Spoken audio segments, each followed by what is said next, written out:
Moved by Phil and seconded by Vicky. I'll put the motion. All those in favour say aye. Aye. Opposed say no. That's carried. Thank you very much. Submission on the Civil Defence Emergency Management Amendment Bill. Judith. I'm happy to move this. Yes. Is anyone? Jamie? Do we want to make a personal submission on this? I personally would like to. Can I put my name in it? And can I put my name in the box? Of advise if council wishes to make an oral submission. So yes, and advise that the mayor and depending on whether we go to Wellington or whether we do it from here, it's and is there anyone else that wanted to in particular, or is it, are you good with me doing it with staff? Yep, I'm good with you doing it. Yep. All right. Cool. Is there any discussion?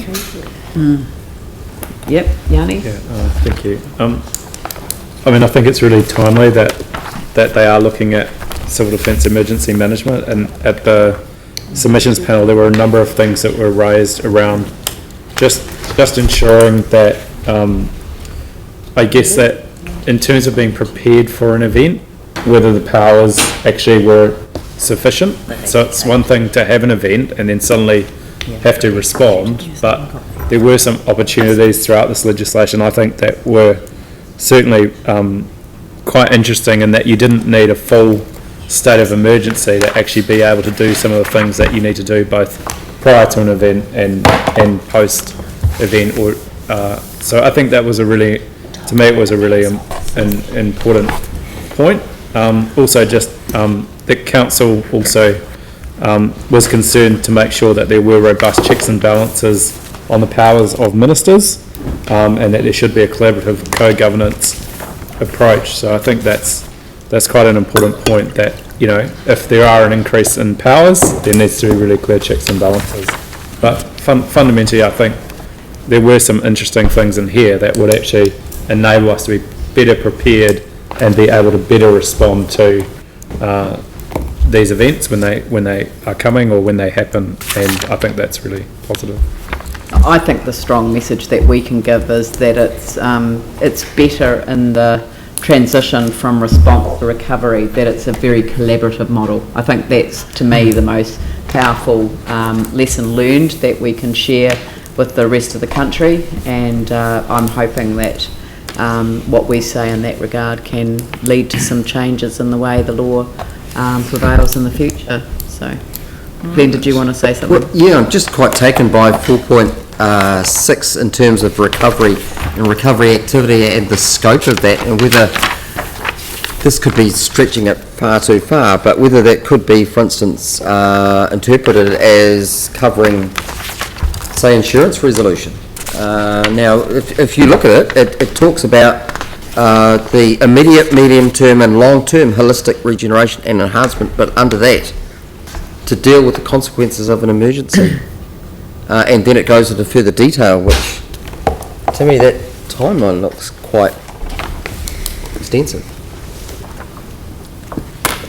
I don't know. Judith, did you want to comment on that? Well, the staff in the civil defence area didn't have any issue with the definition of recovery or recovery activity, and these are all the measures. I don't know that insurance resolution is a matter for the civil defence recovery managers. But you wouldn't think it would fit, but the scope seems quite wide there to just about include. If you're talking about restoring community well-being, I think it would be in the sense of the activities that the recovery manager, or the powers that the recovery manager exercises that are elsewhere. Okay. In the Act. So although recovery activity sounds like it covers a lot in terms of the recovery managers at councils and their powers, it's an extension of the types of things that they do during the civil defence, immediate response phase. Very good. Ellie? Just very quickly to add to that, I mean, I applaud you raising that. Good on you, Glenn. I think it's probably more a legislative response. It's certainly referred to, I think, in that C.2 or C2 point, the cultural and physical well-being of individuals in their communities. You know, mental well-being could come under that as well, but it's a much bigger issue than that, and I think it needs to be dealt with in a different way and a different level.